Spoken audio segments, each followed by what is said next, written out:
یہودی انتہائی ظالم ہوتا ہے دوسری قوم کے لیے، اور اس کے ظلم کی وجہ یہ ہے ان کی تورات کے کچھ آیات کا مفہوم ہے جو کہ ان کو اس طرح کا ظلم کرنے پر آمادہ کرتی ہیں، اور اس ظلم کو وہ اپنا مذہبی فریضہ سمجھتے ہیں کہ ان کے یعنی اپنے دشمنوں کے بچوں کو مار دو، ان کی وہ عورتیں جو مردوں کا منہ دیکھ چکی ہوں یعنی شادی شدہ ہوں ان کو بھی مار دو، ختم کر دو، اور ان کی وہ عورتیں جنہوں نے مردوں کا منہ نہ دیکھا ہو یعنی کماری ہو تو ان کو اپنے لیے محفوظ رکھو۔ اسی طریقے سے بچوں کے قتل کے بارے میں،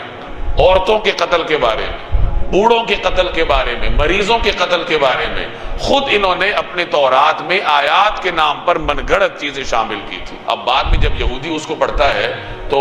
وہ اپنے خلاف لڑنے والی ہر قوم کے